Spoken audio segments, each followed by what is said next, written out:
Si votre justice ne surpasse pas celle des scribes et des pharisiens, vous n'entrerez pas dans le royaume des cieux. Frères et sœurs, quand il prononce ces paroles, Jésus est encore sur la montagne, d'où il a proclamé les béatitudes. La nouveauté radicale du sermon sur la montagne ne remet pas en cause la volonté de Dieu telle qu'elle est codifiée dans les 10 commandements, mais la façon dont la tradition en cours à l'époque et la nôtre aujourd'hui les interprète. Il est si facile de s'appuyer sur tel ou tel passage de la Bible pour justifier ses comportements, défendre ses options théologiques, donner du poids a priori à ses choix moraux. Si votre justice ne surpasse pas celle des scribes et des pharisiens, frères et sœurs, Jésus n'est pas un rabbin accommodant. Il n'est pas venu réduire les exigences morales. Il n'y a rien de laxiste dans son évangile. Au contraire, il n'a cessé de souligner les exigences de la bonne nouvelle. L'opposition répétée, vous avez appris qu'il a été dit, eh bien moi, je vous dis, souligne l'urgence de préserver en toutes circonstances et en tout lieu la qualité des relations humaines, d'exercer sans limite la charité, de renoncer aux prudences mesquines.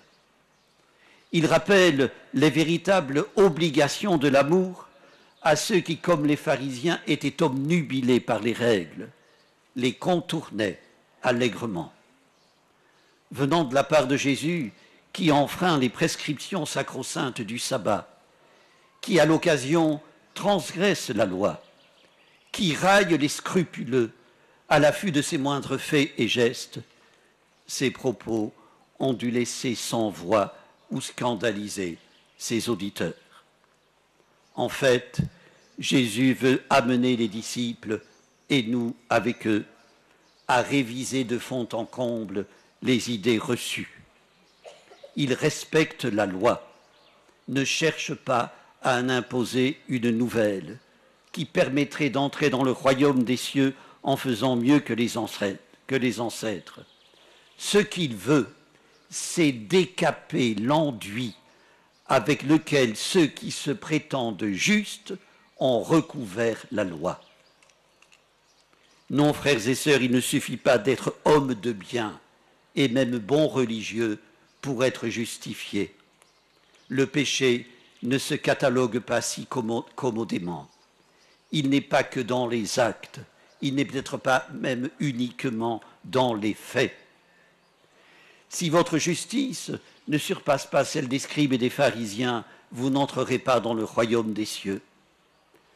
Frères et sœurs, la loi est exigeante, elle le demeure, mais elle n'est ni étouffante, ni désespérante. Jésus n'écrase pas l'homme sous la loi, il met la loi au service de l'amour. Il invite à ne pas rester prisonnier des critères du permis et du défendu.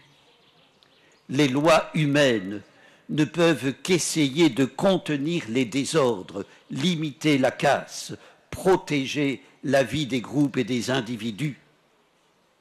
L'homme de Dieu, le prêtre, n'est pas là pour permettre ou interdire, disait Bernanos, mais pour éclairer. Cette affirmation renvoie à l'enseignement que de fois répété du pape François. Les ministres de l'Église doivent être par-dessus tout ministres de miséricorde. L'annonce de l'amour salvifique de Dieu est premier par rapport à l'obligation morale et religieuse.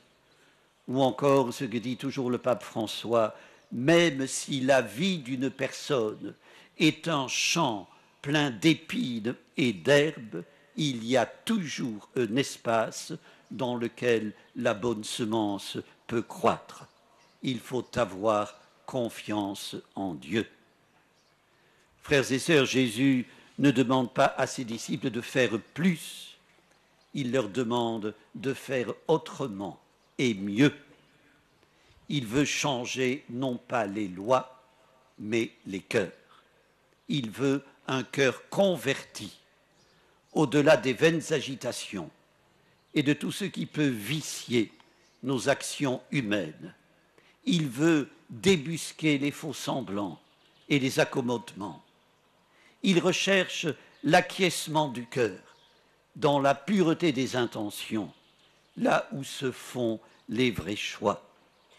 Frères et sœurs, c'est dans la profondeur de la conscience humaine que le Christ vient débusquer ce qui asservit et entrave notre liberté. Amen.